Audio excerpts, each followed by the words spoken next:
Food prices are driven by a lot of things.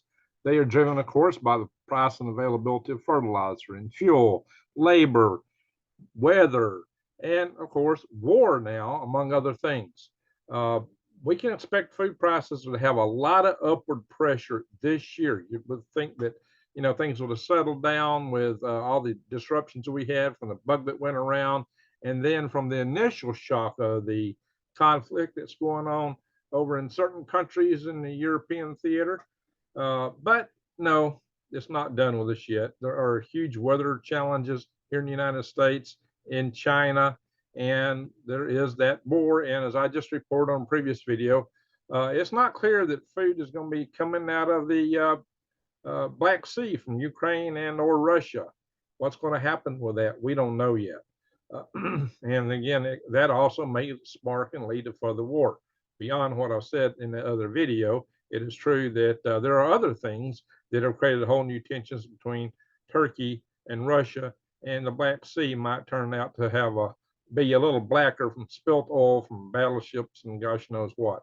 Um, that's the subject of another video, so I'm not going to get into that too much right now. But it's also true that some people, well, the grain that went from Ukraine didn't wind up going to Africa and Mid East like it used to. It all went to Europe this time, and that's true. But then again, see, the people in Europe were expecting that they needed to prepare. They were filling their grain silos in expectations that this conflict might broaden, apparently, or something. They were prepping at the nation state and company levels, whatever. But they've been buying more of it. But here's the other truth: it's all one big global marketplace due to international trade and the commodities market, the futures markets, all these things. This trade tends to and prices tends to level out. So it's still a matter of how much the supply is. So even though it goes here versus there, it's still supply and demand, and due to the availability of global trade, it will vary some from country to country, just from the price of getting it there and choke points, bottlenecks, internal politics. But by and large, the global trade levels prices out a lot more than what they would be otherwise. So food availability and food prices are still subject to those kind of things. In fact, bankers really are in control of that more than anybody, unfortunately, and it doesn't really help the farmer because commodities are in futures markets drive prices as much as anything. You might know that commodities is the actual price of the physical goods, such as oil, grains, and metals, as you actually buy them, as they can be bought and sold. And there's a spot price though on commodities, and that changes from time to time, but it's the current cash cost of the immediate purchase for delivery. Now, futures, on the other hand, that's the contracts to buy and sell things in the future.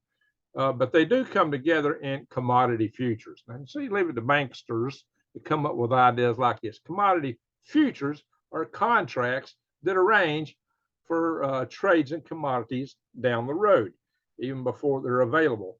And so you can expect that's going to have some variability in it, but a lot of it is still driven by banksters. And you can bet the big profit goes to them and not the guys who's toiling in the fields.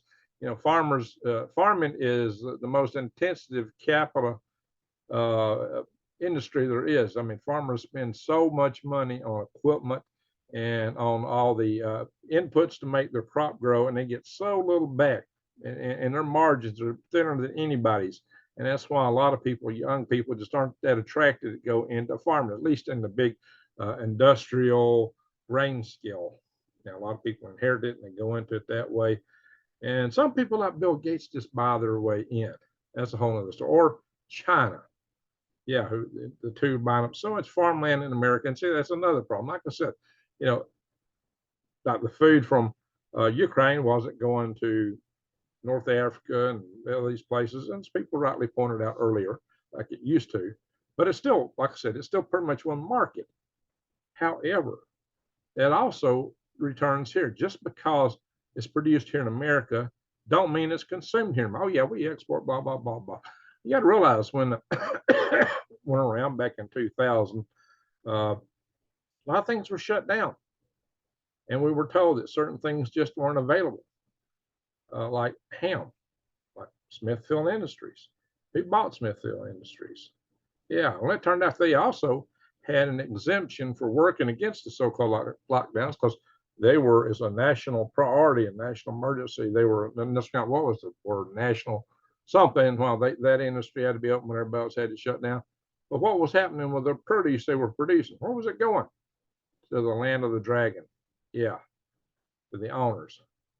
Guys, what, you know, it's the same kind of thing. Except in that case, it's all going there, and we didn't have the availability so much here. A lot of that has petered out. But here's the other thing: China today, they are set to buy up a lot of stuff before we're ready for it. They're having huge problems over there with droughts and floods. Both are bad for crops. What you want is you want a bit of rain. Everybody needs some rain, but you don't need floods. You don't need droughts. And right now, China seems to be getting both floods and droughts, and not much in between. So their crop productions are highly challenged. Highly challenged. China is one of the biggest producers of a whole lot of different grain inputs, but they also have to have more inputs to make their system grow than what, say, we do here in the United States. But they're a huge producer in many things, and many things they actually outproduce us, but they got a lot more consumers of it over there. And that's where they have the higher demand. And they're positioned to buy up a lot of our stuff before we know what's going to happen. So we don't know what our availability is going to be this fall and winter. And our productions have been challenged. I did a video recently about droughts out in the plain states, about the challenges to the Ogallala, how do you say it? Ogallala. I never get that right. Y'all guys tell me all the time how to say that, and I always botch it. That aquifer, it's underneath the plain states. Lord. But anyway, guys, I know what the name of the aquifer is in my part of Arizona. It's a coconina. That's a good aquifer. But anyway, so the ones I'm close to, or in some way or another, I can pronounce. But anyway, I'm not in the plain states. Not now, anyway. So the situation is that, yeah, even here in the United States, not only facing droughts, but we're also facing floods too. This happened that a lot of the farmland in California right now, due to that river water that came through, is under like 1 trillion gallons of water. I kid you not. Lake Tulare, however you pronounce it, which was a lake that was dried up, diverted for farming back in the 1920s, is covered with too much water right now to be productive for farming. So that's another pressure on food prices. Not to mention, like I said, what are we going to get out of what's the world? What's the marketplace? Not us here. What's the market going to get coming out of Ukraine, out of Russia? We don't know yet. Will the United States cut a deal, or NATO cut a deal, excuse me, or whoever, UN, to allow food to come out of Russia? Well, let's not Russia's just attack the grain transportation systems, the silos, where they're used in Odessa. So looks like Ukraine is kind of botched right there for now. I'm not sure that Ukraine will be able to get anything out they want to, and if they are, it might be that they're assisted by the Turkish Navy, in which case is then there's liable to be tension between Russia and Turkey. And there's already tension there for other reasons. This is just one little piece of the puzzle, which, like I said, that's a subject for another video. But guys, the truth of the matter is the pressures on food are mounting. And we don't know how this is going to play out yet. I'm going to show you a bunch of data here and some different things. I'm actually going to show you some of the where our crops are now kind of data, but it may not be entirely accurate because it doesn't reflect the weather today. So you got to remember, all these things are forecast. They might put a report out like 2 or 3 days ago, but the data that fed it is probably 2 or 3 weeks old. Things change real fast in the world of weather. So let's have a look, see at some of the stuff that's cooking around the world that might drive prices. Like this whole deal expired. Yeah, it did expire. The grain deal was an expired deal, but there was an expectation of an extension on that, and that did not happen. All right, guys, so let's go in here and do a look, see at some things. We're going to go first to Google Earth. This is that Tulare Lake. You see this big, beautiful lake here with all that water? Well, it's not water anymore. In fact, there's a river here, but I don't know where that river goes. I guess it goes down this way. This was all a big lake. Lake Tulare, the Tulare Lake. I don't know how much of this area, maybe all this area was part of it. But in any event, what you can plainly see is that's farmland, or it was. All right, let me stop that share. I'm going to show you what it looks like today. Give me 1 second, please. Share. Okay, bing, bing, bing, bing. Here it is. Space photos show over 1 trillion gallons of water flooding crop fields in California And it could mean what? Lower food prices? No, that's not what it says. Higher food prices. Well, there is the new Lake Tulare. As of now, this goes back to June. Okay, so this actually was, over a month ago. But ducks swimming around out here. This article is actually more recent. Yeah, this article just came out. This article is only 2 days old. Yeah, that's the way stuff happens, cycles. I tell you, the reports and everything, sometimes takes a while to cook them and bring them out as articles and reports. Sometimes the data is dated. But what they're saying here is that the damage may have already been done. This crop may not make it because it got over flooded. Roots like to be able to breathe for most plants. And once they get drowned out, they're just not good. To give you another idea of that, this is an article from June, around the same time frame. Pigs, rabbits, and fish are dying from searing temperatures in China. I do an article on China, but they show a photograph here from Spain. Can you believe that? I don't know what the people write this stuff. But in any event, guys, so this talks about the challenges that it started from way back in China, and they're still having issues with it today. So this is a more recent article. Record-breaking 52.2 degrees C temperatures hit China on Sunday. Yeah, this was this weekend. This article actually posted yesterday. Stoking fears of drought. Well, they're still having drought in some places in China, and other places are having floods. Both are bad for crops. China struggles with heat, flooding, and drought. Employees are ordered to limit work outdoors, or maybe just a limitation on work might cut down on productivity too. This is also a recent article. This guy is near a river, maybe we're having flooding, but that don't mean that they're still not hot. It just might mean you got a lot of humidity. It's harder to get rid of the heat. But anyway, so guys, like I said, all these food challenges are a good reason to grow your own food. Grow your own as much as you can. It's not too late to plant a garden. You can do a really good summer, fall, winter garden. What we call winter squash, which grows in the late summer, the fall. There's all kind of greens you can plant later in the fall. Peas, it's a good time to plant peas. A lot of beans will still make. Don't plant Christmas beans. I discovered that a long time ago. Christmas beans, if you plant them the first of the harvest, the first of the planting season, they might be ready by Christmas. I guess that's why they call them Christmas beans. I planted some one year, and boy, it took them forever, and they couldn't make it. So, yeah, I learned the trick about Christmas beans a long time ago, and I don't want to mess with them anymore. Anyway, yeah, if you don't do, this is my link to True Leaf Market. It's non-GMO seeds, and they are heirloom seeds. You plant the seeds, you get the same plant back. A lot of stuff here, and it's the same way. If you don't like what they got a worldwide selection. I got links to both of these on my channels. Eden Brothers is another one. You can come in and check out their seeds between the two. Hopefully you can find what you're looking for.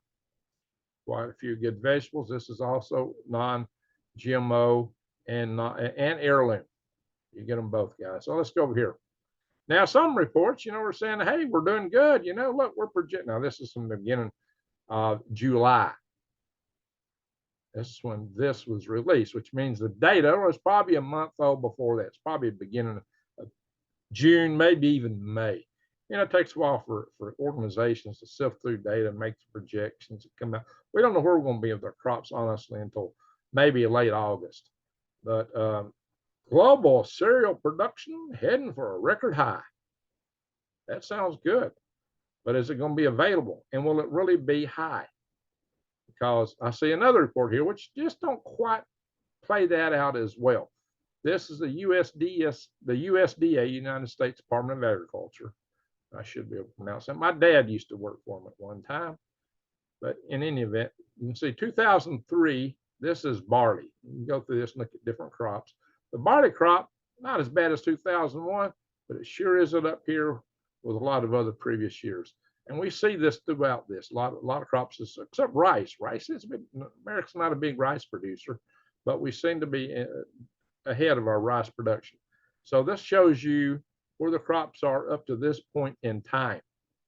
It also shows you what progress is. These little S charts here show you when it was planted, Did it emerge? Both of these occurred.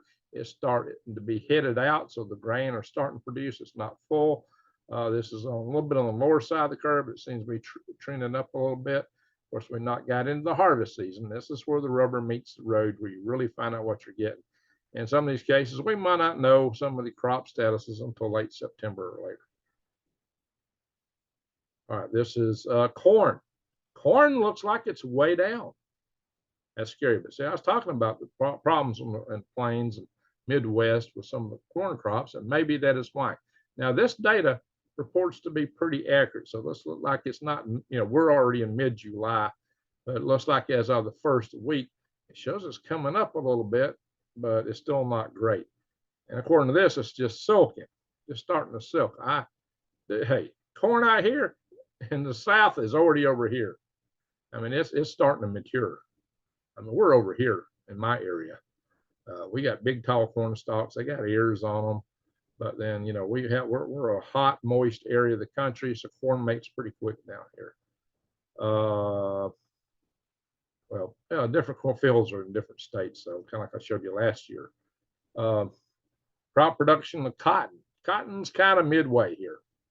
Of course, you can't eat cotton, but you do need to wear cotton, right? Squaring. Yeah, cotton is it's still got a long way to go here.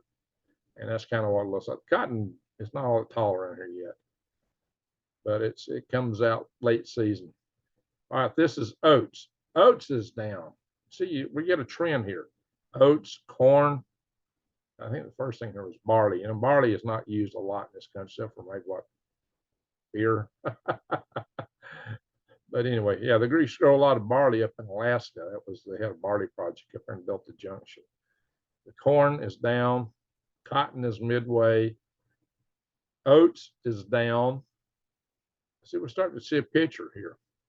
Pasture range is a little higher than it had been there, which is good. It's not as good as 2019. We'd had some down years here, which caused beef to be cut back a little bit. So there's less cows. So what cows we got ought to do well this year. Yeah, well, you don't have the same cycles for grass that you do for crops you plant. So you won't see that there. Peanuts. Well, peanuts ain't doing that good either. They're kind of down a little bit. Now, hey, I love peanut butter. So that's a little disconcerting to me. All right. Rice. I see rice is doing really well. But, we're not the world's biggest rice producer by a long shot. So that's not going to make a big difference. Yeah, look, it's ahead of the curve. Rice is doing well in the United States. Sorghum, about midway. Sorghum is used as a feedstock for cattle, using sweeteners. Or if you're in the South, we used to make syrup out of it and sop our biscuits in it. I'd do a hot buttered biscuit, pour sorghum syrup on it, or a pair of preserves. Man, that was some good eating for a breakfast dessert after you had biscuits and gravy with sausage patties. Soybeans is way down. And so is winter wheat. I'll talk to that in a minute. Soybeans is way down. Soybeans, see, all the food crops, primary food crops in the United States are kind of down. Look at that. Peanuts. Pasture land. Corn. Yeah. Corn, peanuts. And I'll show you winter wheat in a minute too.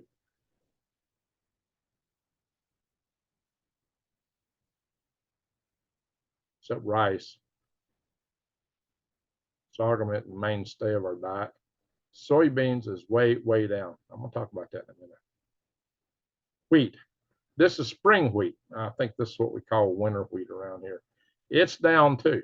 Now, see, here in the South, we like to plant what we call winter wheat. It kind of winters over, and then it makes a growth spurt in the spring, and you harvest it like real early in the summer. And then you plant soybeans where you had the wheat. I didn't, if you looked at the last video I posted about food wars, you see a hand down in the wheat, holding wheat. That's my hand holding wheat here, winter wheat from a crop here. I haven't seen any around here this year. And we'd go and plant soybeans right in where the wheat was, not even plow the wheat in. You could just cut it off and plant the soybeans, and it grows up in the wheat straw. The wheat straw keeps the soy moist, soil moist and keeps the weeds down. And so you don't have to process the soil as much. And you get 2 crops per year. It looked like it would be a huge bargain for the farmers, but for some reason, they're just not growing it around here this year. I guess because maybe it's because we had such a hard winter. Maybe it knocked the wheat out this year. We had a real hard winter here this year in this area. Or maybe it's just because they had some bad years in previous years. I heard talk about that. And so maybe the farmers have just abandoned it. But corn has been very profitable. So I'm seeing corn and cotton. They're both getting very profitable. And I did cover in a previous video why prices of cotton would be going up and why farmers here in the South would be really doing really well. Farmers compared to other farmers, given how well corn does here and cotton. I talked about that many months ago. So, but what's happening here is the wheat's down. These are all the grain stocks. So I don't know where that other chart that I showed you a little bit ago talking about how the grain's way up. Well, it ain't looking too good in the United States. We're certainly not looking like it's way above everything else. The way that chart indicated, and that chart's supposed to be a recent chart. You see what I'm saying? The data don't agree. All right, this is winter wheat. Oh, this is the winter wheat chart. Excuse me, that was spring wheat. Okay, this is what I'm custom saying. It's way down, way down.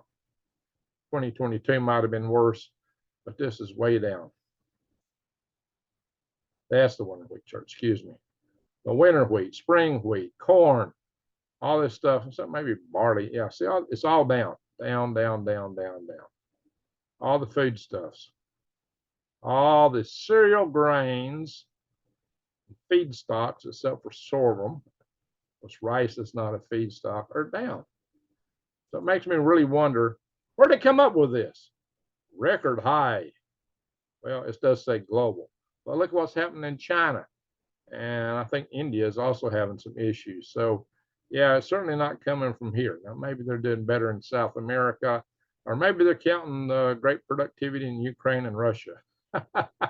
So even if there is the production, will it come to market? And if it does come to market, is China going to grab it all? There's a good chance for that because China has been stocking and hoarding. So that's what we're talking about, guys. Even if we do have the production, it looks like China is set to grab a bunch of it early on because there's nothing to stop them. We don't have any laws to prevent exports, even to protect the levels of food that we retain and remain available here. Now, granted, we're still not going to starve to death here, probably, at least not this year, unless the power grid goes down and the whole distribution system breaks down. That's possible, especially given the potential for war, EMP, sleeper cells getting active in America, going after our power substations, and all kind of mayhem like that. I don't think we're heading for a war with China until maybe next year. I'm gonna do a special video talking about how I think China might do something and why they've got some pressure on them to launch earlier rather than later. But let's hope that they're dissuaded from that by seeing the Support Taiwan's guide and seeing how things have not gone so well for the Ukrainian special operation. So I don't know, my friends. The bottom line is this. There's a lot of pressure on food prices right now. Look there at the flooding in California, the droughts in the plains, and you got the same kind of thing in China. You got huge areas that's being flooded, too much water, crops aren't going to make it there. And a lot of other places where the droughts hit the crops early in the spring and really devastate a lot of them. And in some cases, it's too late to plant some stuff, unless it's soybeans. You can plant soybeans late. So maybe that curve might come back up. But apparently farmers here just aren't going for it this year. I don't know, maybe they'll surprise me. Maybe I'll see some planting going on for soybeans not too long from now. I'll let you know. But I haven't seen the winter wheat here like I was showing you. Yeah, that was just last summer, early summer that I had my hands in that grain just before they harvested it. And that was the thumbnail for the video, my previous video, Food Wars. So are we going to get into a food war? It's possible. There might be something cooking up between Turkey and Russia, but it's probably going to be a lot more than just food that might kick that up because I don't know, Erdogan was like buddy with Putin. They were almost buddy. He was like a NATO guy, but he was buddy with Putin. He kind of straddled the fence between NATO and Putin. Well, now he's went hard over, even more so in the United States. He wanted to bring Ukraine straight into NATO. And he released the Azov prisoners that were caught back into Ukraine, which really made Putin angry. So something is really cooking there. I don't know what I was behind it yet. I need to do some investigation. Maybe you guys got some ideas. Tell me in the chat below. I'm just one guy. I still work and I still run my own farm here. And YouTubing is taking a chunk of my time, and it takes a lot of time to put this stuff together, especially when you're trying to do 2 videos a day, which I probably can't keep this up. I got a lot of other things I need to be working on. But in any event, my friends, get ready. Stock up food. Go to the big box stores. Get your beans and rice and put it in bags, Mylar bags. Throw some oxygen absorber in it. Seal them. Put it in a 5-gallon bucket. Get your watch my videos on how to eat free from the weeds and the trees. I got a lot of that below. Watch my videos on gardening, as I tell you how to do it without having to go to the stores and buy stuff, which you're not gonna be able to do with the grid down. And watch and you can always go get seeds. Plant your own garden more than anything else. True Leaf Market, Eden Brothers. And just to hedge your bet, you can always go to prepwithgreg.com and get the long-term food storage. So all these things are things you can do.